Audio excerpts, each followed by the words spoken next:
पाकिस्तान में हिंदुस्तान के स्ट्राइक के सैटेलाइट सबूत। जैश और लश्कर के हेडक्वार्टर में तबाही की एक्सक्लूसिव सैटेलाइट तस्वीरें। बड़ी खबर आपको बता रहे हैं, ऑपरेशन सिंदूर से जुड़ी हुई ये एक्सक्लूसिव सैटेलाइट तस्वीर आपको देखने को मिलेगी सिर्फ और सिर्फ एबीपी न्यूज के टीवी स्क्रीन पर। जैश के हेडक्वार्टर में किस तरह से तबाही हुई वो तस्वीरें एक्सक्लूसिव हम आपको दिखाने जा रहे हैं। लश्कर के हेडक्वार्टर में तबाही की सैटेलाइट तस्वीर आपकी टीवी स्क्रीन पर। ये दो तस्वीरें आप देख रहे हैं, हमले से पहले जैश का हेडक्वार्टर और हमले के बाद हेडक्वार्टर किस तरह से तबाह हुआ वो तस्वीर भी आपको दिखा रहे हैं। तो पहली ध्वस्त होने से पहले की जैश हेडक्वार्टर की है और दूसरी उस पर बारूदी बारिश के बाद हुई बर्बादी की है। ये सैटेलाइट तस्वीर बताती है कि हिंदुस्तान ने किस कदर बेगुनाहों के लहू के हर कतरे का बदला लिया है। तस्वीरों में अब आप लाल रंग के गोले में देख सकते हैं कि भारत की स्ट्राइक में जैश ए मोहम्मद के हेडक्वार्टर में बना आतंकियों का क्वार्टर पूरी तरह से भारत की स्ट्राइक में ध्वस्त हो गया है। साथ ही मसूद का मदरसा और कमांड सेंटर जहां मसूद अजहर का पूरा परिवार रहता था वो भी भारत की स्ट्राइक में पूरी तरह बर्बाद हो चुका है।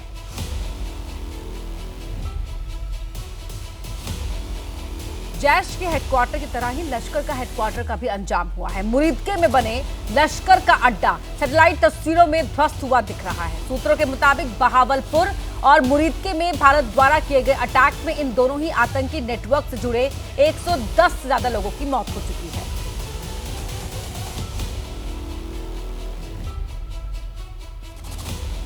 और शिवांग हमारे सहयोगी हमारे साथ लगातार जुड़े हुए हैं। शिवांग, हर तस्वीर के जरिए हम अपने दर्शकों तक तमाम अपडेट पहुंचा रहे हैं ऑपरेशन सिंदूर से जुड़ी हुई, और अब ये एक्सक्लूसिव तस्वीरें जो हमने दर्शकों को दिखाई।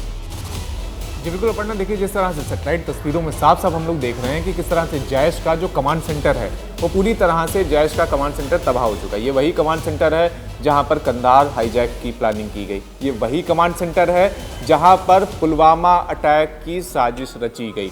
ये वही कमांड सेंटर है जहां पर एक समय में 600 से ज़्यादा जैश के आतंकी और कमांडर रहते थे। ये वही कमांड सेंटर है जहां पर कभी मसूद अजहर रहता था आईएसआई के सेफ हाउस में जाने से पहले, और इस समय मसूद अजहर का जो सगा भाई है रऊफ असगर, जो कि भारत का मोस्ट वांटेड आतंकी है रऊफ असगर, वो भी यहीं पर ही रहता था।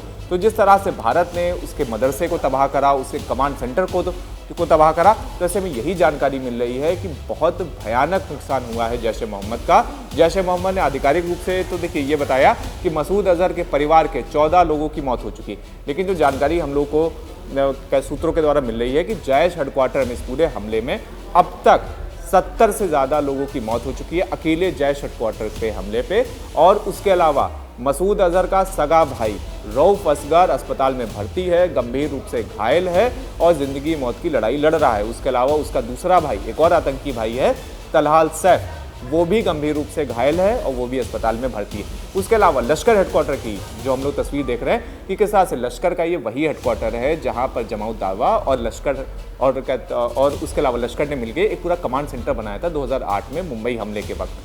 वहाँ पर भी एक समय पर 200 से ज़्यादा आतंकी रहते थे, ट्रेनिंग कैंप था, स्विमिंग पूल था जहाँ पर उन्हें डाइविंग तक की ट्रेनिंग दी जाती थी। तो पूरी तरह से लश्कर तैयबा के भी उस पूरे हेडक्वार्टर को तबाह कर दिया गया और जो जानकारी मिल रही है कि वहाँ पर भी 40 से ज़्यादा आतंकियों की अब तक मौत हो चुकी है और उसके अलावा कई आतंकी अभी भी घायल हैं। तो देखिए ये सीधी तस्वीर है अब तक की कि किस तरह से भारत ने, अच्छा देखिए भारत ने जिस तरह से लगातार, कल भी भारत ने ये वक्तव्य दिया था कि उन्होंने आतंक के सेंटरों के ऊपर प्रिसाइज स्ट्राइक करी जिसमें सिविलियंस की मौत ना हो।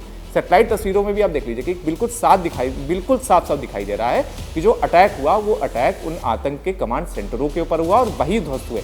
जो आसपास की जो भी इमारतें हैं वो बिल्कुल पूरी तरह से ठीक है, उन पर कोई असर नहीं हुआ, लेकिन जो आतंक के कमांड सेंटर थे उन्हें पूरी तरह से ध्वस्त किया गया। तो ये भारत की दो तरफा जिम्मेदारी को भी पूरे विश्व को दिखा रहा है कि किस तरह से एक तरफ भारत आतंक को भी खत्म कर रहा है और दूसरी तरफ सिविलियन कैजुअलिटी ना हो इसके लिए भी भारत पूरी तरह से जिम्मेदारी पूर्ण रवैया अपना रहा है। अब ऐसे में देखिए जिस तरह से पाकिस्तान की सरकार को अब आप देख लीजिए कि पाकिस्तान की सरकार ने भी अभी तक 36 मौतों की बस खाली बात करी, जबकि अकेले जैश और लश्कर अब तक जिन आतंकियों के नाम दे चुके हैं कि उनकी इसमें मौत हुई है, तो अकेले लश्कर और जैश ही 100 से ज़्यादा आतंकियों के अब तक नाम दे चुके हैं कि उनके कमांडरों की मौत हो चुकी है। तो अब ऐसे में देखिए पाकिस्तान की भी जो पूरी स्ट्रेटेजी है इसके ऊपर भी लगातार सवाल उठ रहा है कि जिस तरह से पाकिस्तान ये कह रहा है कि देखिए 37 लोग की अभी मौत हुई, बाकी लोग अभी घायल हैं, तो पाकिस्तान का जो गोलमोल रवैया है वो भी लगातार साफ आ रहा है। और उसके अलावा सबसे बड़ी चीज़ ये है कि अब पूरी दुनिया के सामने पाकिस्तान की ये तस्वीर सामने आ रही है कि किस तरह से और हर एक तस्वीर जो है वो शिवांग पाकिस्तान को एक्सपोज भी कर रही है, बेनकाब भी कर रही है।